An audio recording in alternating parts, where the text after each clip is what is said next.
Luxury fashion is for broke people. Yep, you heard that right. When you see someone rocking a Gucci belt or a Louis Vuitton bag, you might assume that they're rolling in cash, right?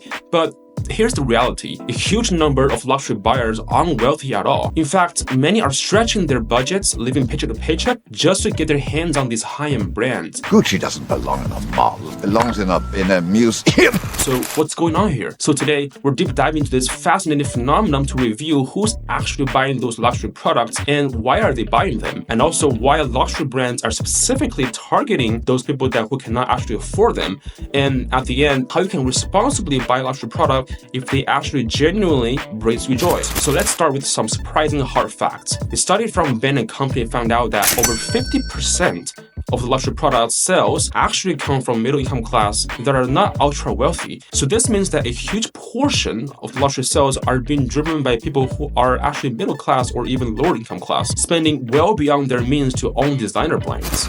And income isn't really the only factor. Age also play a big role in this too. Business Insider reports that millennial and Gen Z who are actually still building their income and career, who have limited disposable income, are actually the major contributors of luxury product sales. When you look at what drives luxury sales, it's what's cool. And what's cool is usually decided by youth and youth culture. And LVMH brands have this almost innate ability to tap into the nuclear core of youth culture.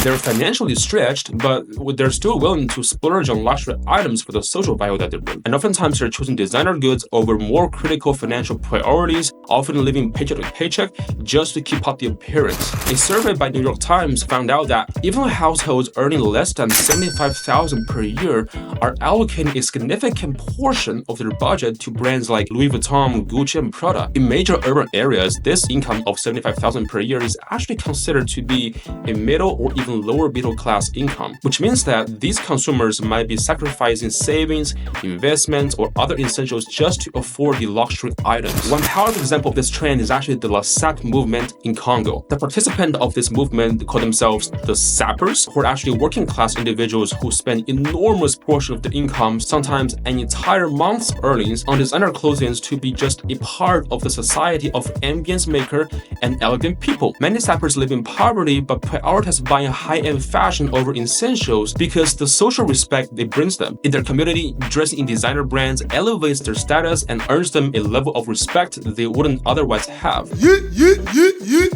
Voici donc cette chaussure, c'est un gando, crocodile. Donc c'est trop cher. Ok, bonjour tout le monde, je me présente étant que le président de tous les sapeurs congolais. Je suis congolais, je suis Ekeko Monument, donc c'est-à-dire je suis Stati. Tout le monde m'appelle dans leur nom qu'il veut. Ah champion, ah léopard, ah Mukonza Bilamba. Donc je suis le seigneur des habits.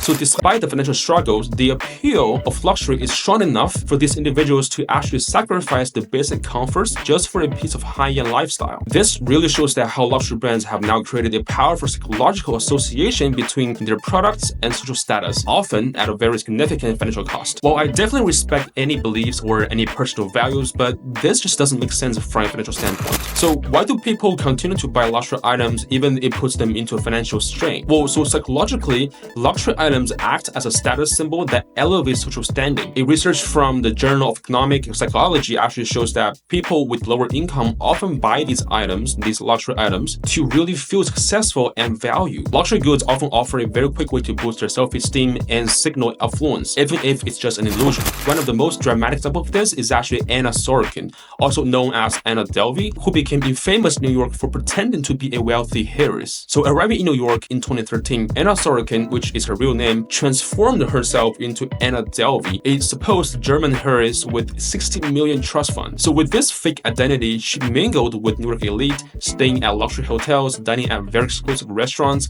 and wearing designer clothes from Louis Vuitton, Gucci, and Balenciaga. But again, all she was doing was just pretending.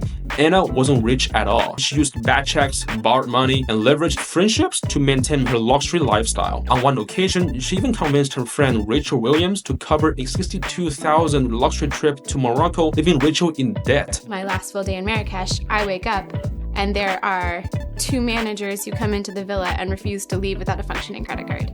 Anna asked me to use my card for now. I'm also told that the final bill will be settled when we check out. I'm leaving before Anna, so I think, well, she's gonna have to take care of this before she leaves. In 2018, Anna's deception finally caught up with her, and she was arrested after racking up hundreds of thousands in unpaid bills. So her obsession with luxury wasn't just about the appearances. It actually became a way to construct a lifestyle she desperately wanted, even if it meant risking friendships, trust, and eventually her own freedom.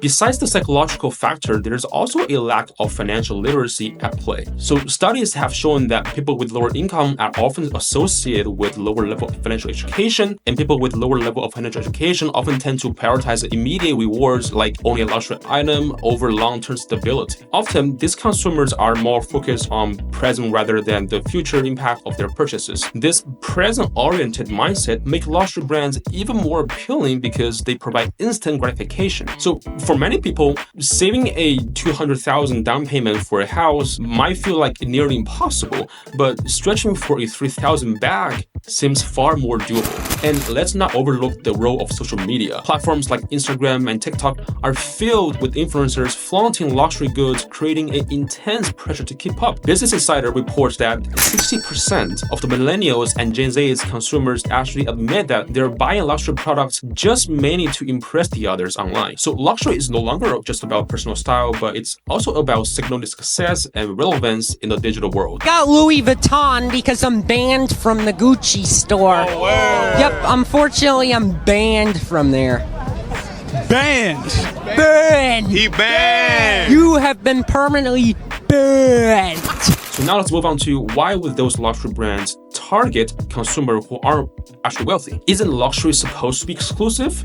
Well, the answer is all about money. Luxury brands simply have just discovered that there is massive profit to be made when they target people who aspire to look wealthy, even if they're not. A report from McKinsey actually shows that nowadays luxury brands are creating accessible product lines, like smarter leather goods, perfumes, or accessories designed to attract aspirational customers who might not be able to afford the high-end products. These are often people who might not be able to afford a $20,000 watch, but are willing to stretch a little and buy a $1,000 sweatshirt. There's a broad array of price points. So you have a very expensive bag, such as a capuchin, at thousands of dollars or more, and then you have small leather goods at price points of $200 to $600. The broad array of price points also enables a broader appeal too. So this approach actually allows luxury brands to expand their customer base and drive up the revenue without diluting their exclusive image. Accessible product lines serves as entry points to the brand, allowing the consumers to buy into those brands, giving them a taste of the luxury lifestyle for a fraction of the price, even if it's just through a keychain or a pair of logo-centric branded sunglasses. Furthermore, these accessible luxury products serve as powerful marketing tools. As more people are able to afford them,